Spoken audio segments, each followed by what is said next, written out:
Okay, so you guys sent in some really interesting material this time. Yeah. It's excerpts from chapter 32, Sovereign God. Okay. Out of the Built for God movement, which is described as a fresh way to look at the gospel, aiming to restore the truth.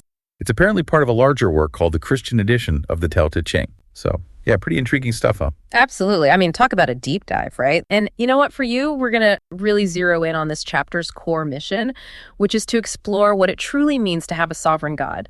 And to help us navigate this, the material is actually structured really well. It's broken down into 3 distinct sections. First, we'll examine the chapter itself, which is titled Restore. Okay. Then we'll move on to Renewal, which introduces a framework called MAP that stands for Mindset, Aim, and Practice to really help us interpret the chapter. And finally, we'll delve into Respond, which draws these really interesting parallels to similar ideas found in other religious traditions. So it's like a guided tour through some very thought-provoking territory. So let's jump right in with Restore, chapter 32, Sovereign God. God is eternally nameless, simple and subtle. No one can take hold of him. Now, the source itself actually points out that eternally nameless, kind of reminds us of that powerful moment in Exodus when Moses asks God for his name, and God replies, I am. Well, you know what I think what's really striking here is that it immediately tells us we're dealing with something that goes way beyond, our human capacity. It's not like giving someone a name like John or Jane. It's a statement of pure being, of self-existence that isn't constrained by our human language. When this chapter says eternally nameless, it's tapping into that same profound concept.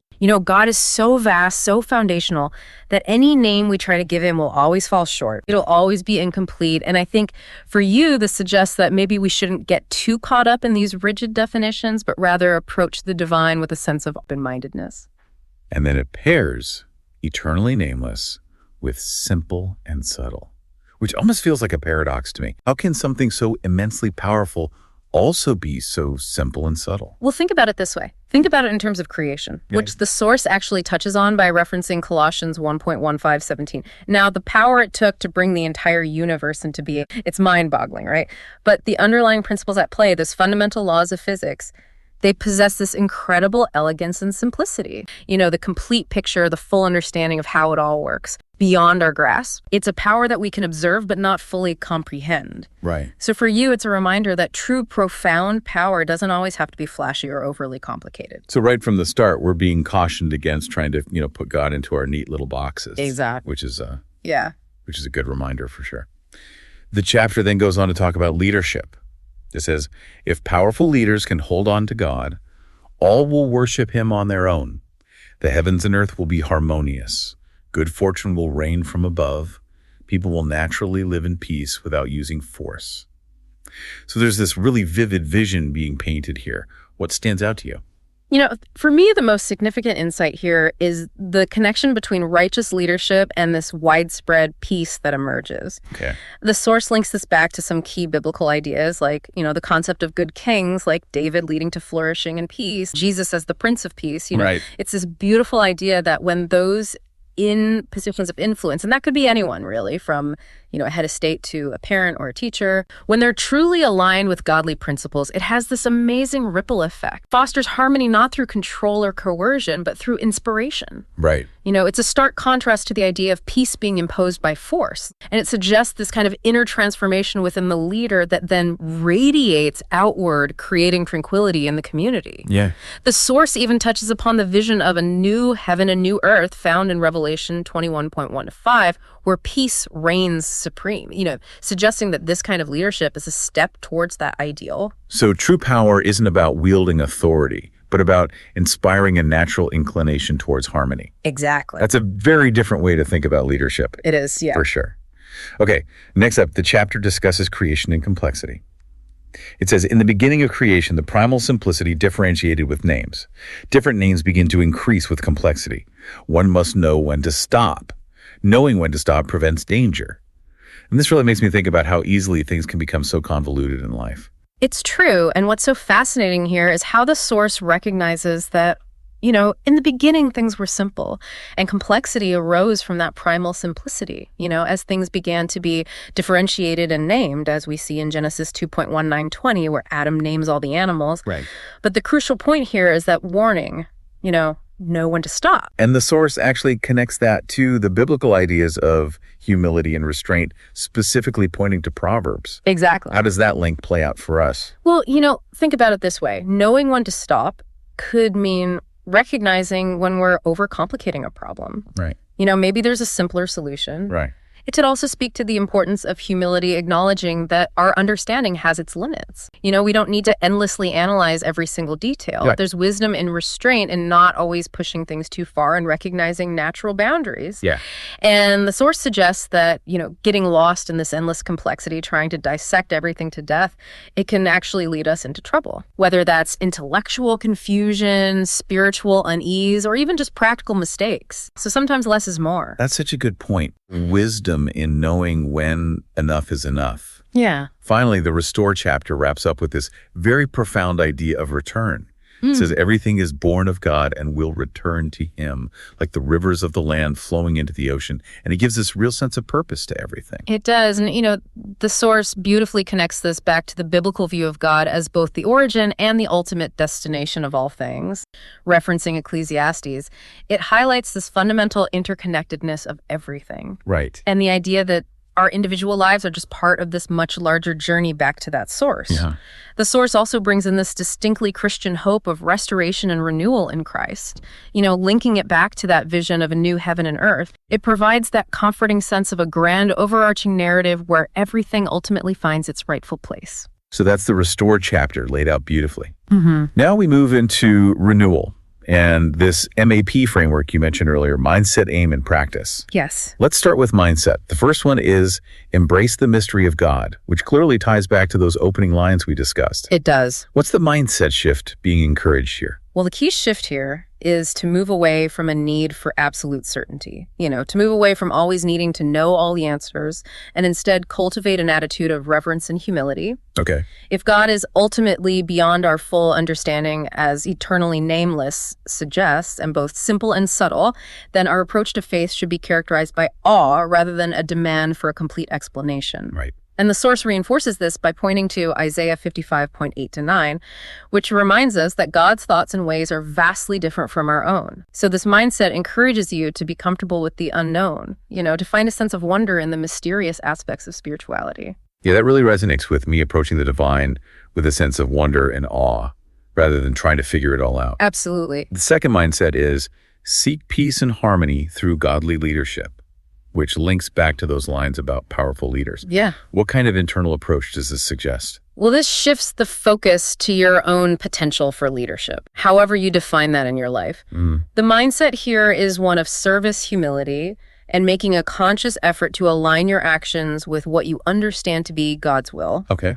The source reminds us of that passage in Matthew 20.26-27, where true greatness is found in serving others. Right. And it suggests that true influence comes not from dominance or control, but from leading a life of integrity that inspires peace and harmony in those around you. It's about leading by example, not by force of personality or position. So even in our everyday interactions, we can adopt this mindset of leading towards peace. Okay, the third mindset is value simplicity over complexity, which draw from those lines about creation. So what kind of internal shift is being recommended here? Well, the mindset here is all about intentionally simplifying both your life and your thinking. While the world around us can be incredibly complex and intricate, our own inner lives, Right. and our understanding of core principles don't necessarily have to be. Yeah. The source points to Matthew 6.33, that idea of seeking first God's kingdom. Right. And it encourages you to cut through those unnecessary distractions and complications, both in your thoughts and your daily routines, and to focus on what truly matters, your relationships, kindness, your sense of purpose, your connection to the divine. Yeah. It's about consciously resisting that urge to overthink or overcomplicate things. That's a great reminder to focus on the essentials. Finally, the last mindset is remember our source and destination in God. Comes from those beautiful lines about returning to Him. What's the key perspective here? Well, this mindset encourages you to adopt an eternal perspective on life. Okay. It's about remembering that your journey is part of a much larger story, originating from and ultimately returning to God, just as Romans 11.36 reminds us. And this perspective can help you live with a greater sense of purpose and responsibility, knowing that your choices and actions, They have significance beyond this immediate moment. Right. It helps you prioritize those lasting values over temporary gains and find deeper meaning in the present moment. So those are the 4 mindsets to cultivate. Now let's move on to aim and explore those a little bit. First aim lifted is cultivating humility in the presence of God's mystery. Again, tying back into the eternally nameless concept. How does this translate into a specific goal? Well, the aim here is to actively work on developing an attitude of humility and reverence. It's not just intellectually acknowledging God's mystery, but it's a conscious effort to cultivate this posture of openness and to recognize the limitations of your own understanding. The source even quotes Job 11.7, questioning our ability to fully grasp God. So the aim is to let go of that need to have all the answers. Right. And learn to trust in a wisdom that surpasses our own. Okay. The second aim is leading with quiet influence, which comes from the lines about powerful leaders. Yeah. What's a concrete goal here in terms of our interactions with others? Well, the aim here is to lead not through overt authority or by trying to control situations, Okay. but by embodying God's peace and allowing your actions and character to naturally inspire and guide those around you. Right. It's about being that steady and positive presence, letting your light shine, so to speak, just as Matthew 5.16 says, so that others may see the goodness reflected in your life. So it's about being an example, Exactly. not trying to force people to do things. Right. The third aim is embracing simplicity and avoiding excess, linked to that whole idea of creation and complexity. What's a tangible goal here for us in everyday life? So the aim here is to actively simplify your life by consciously letting go of unnecessary pursuits and material attachments. It's about focusing on your spiritual growth, aligning yourself with divine guidance, rather than getting caught up in all the distractions and anxieties that often come with having too much. The source reminds us of Philippians 4.11, learning to be content in all circumstances. The fourth aim is maintaining an eternal perspective, which ties back to the return to Him concept. Yes. What's a goal for us in terms of our focus and priorities? The goal here is to consciously keep your focus on those eternal values rather than being solely consumed by, those temporary successes or failures. Right. It's about remembering what truly lasts your relationship with God, the love you share, the development of your character, and to make decisions in light of that eternal significance, as 2 Corinthians 4.18 suggests. And the final aim listed is moderation and self-control.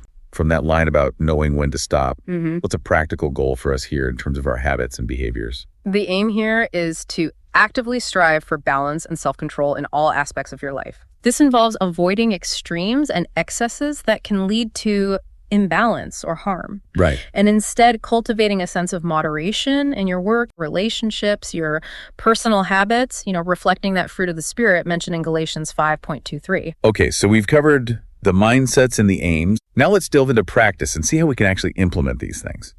The first practice listed is embrace humility and awe in God's mystery. How can we actively put that into practice in our lives? Well, for you, this might involve consciously cultivating humility and wonder in your own personal spiritual journey. This could mean approaching your faith practices, things like prayer reflection, reading scripture with the sense of openness and gratitude. Okay. It's about allowing questions and mysteries to actually deepen your faith than, feeling threatened by them. Right. Which echoes that beautiful sentiment in Isaiah 55.8-9.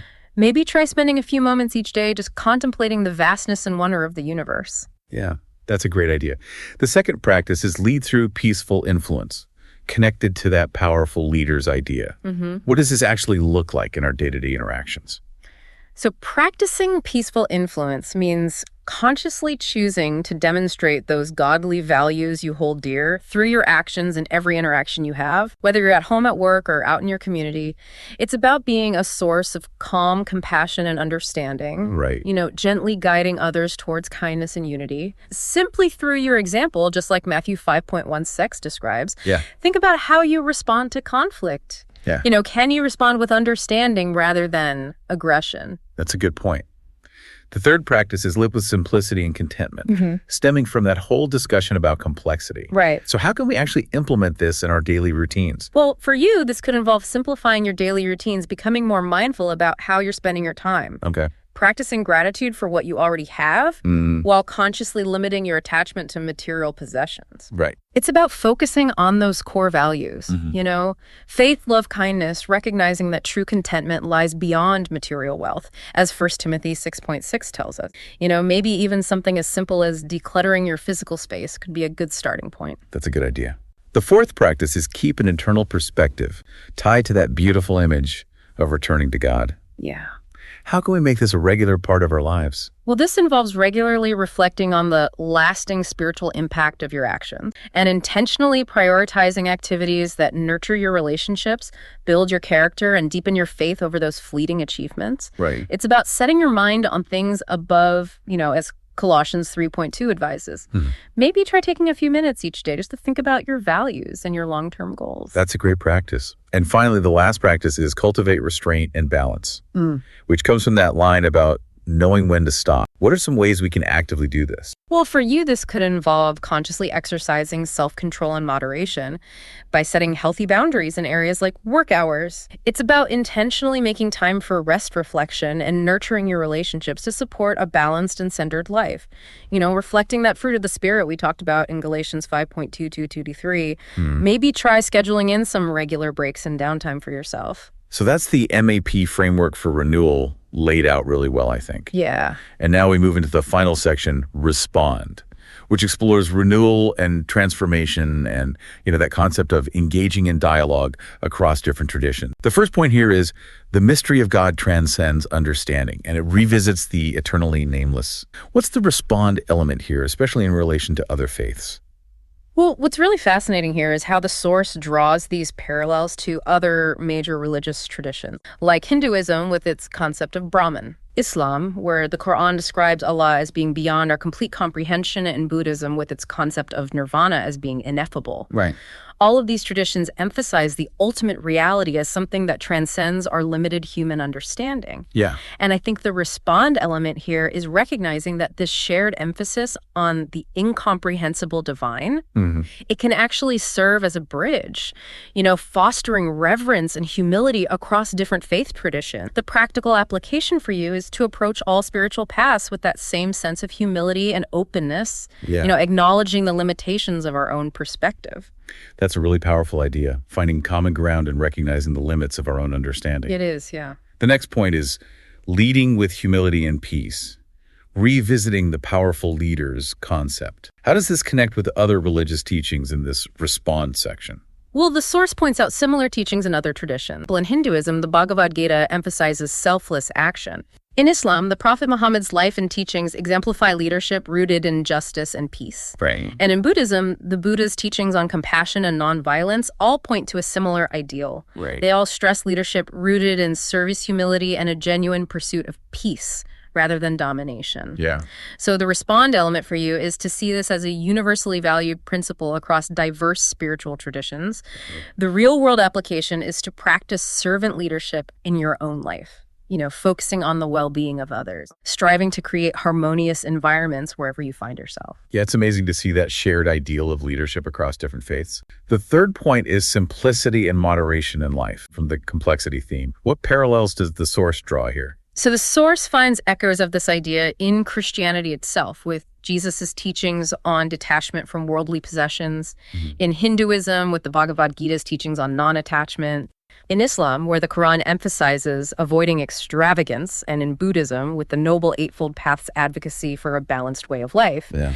All of these traditions value simplicity and moderation as paths to spiritual growth and as ways to avoid the pitfalls of materialism. Right. So the respond element for you is to recognize this as another common thread in the tapestry of human spirituality. The practical application is to practice moderation in your own life, simplifying your commitments, reducing material desires, and avoiding those extremes in your behavior. Okay, the next point introduces a line from a later respond section in the source, and it says, "Weapons of the world are tools of misfortune. They are not tools of righteous men."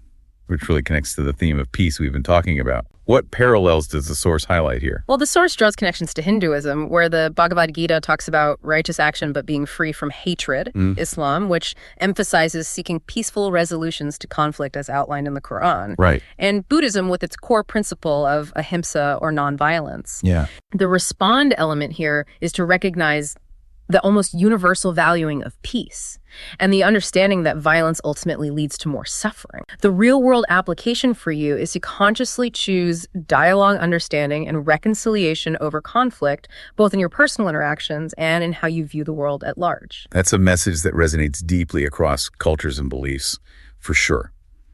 Finally, the last respond point is returning to God's source, revisiting that line about everything being born of God. What parallels does the source draw here?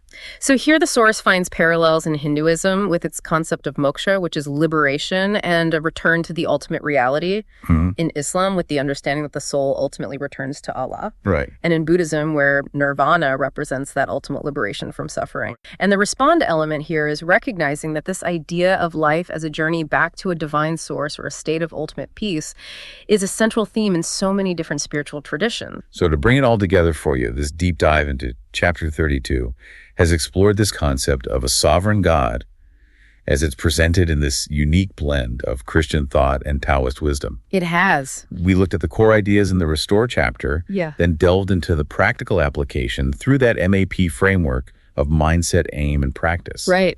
And finally, we saw how many of these themes resonate with other major spiritual traditions in that response section. And the source concludes with a very powerful quote from St. Thomas Aquinas: "Truth cannot contradict truth," which seems to be the guiding principle throughout this whole exploration. Absolutely. It's about recognizing those common threads of wisdom that weave through different expressions of that human search for meaning in the divine. So as you continue to reflect on all of this, consider this. How might embracing those principles of humility and simplicity that we've discussed reshape your own understanding of power and influence, and how you exercise those in your daily life? That's a good one. Yeah, it's a question worth really sitting with. Thanks for joining us on this deep dive.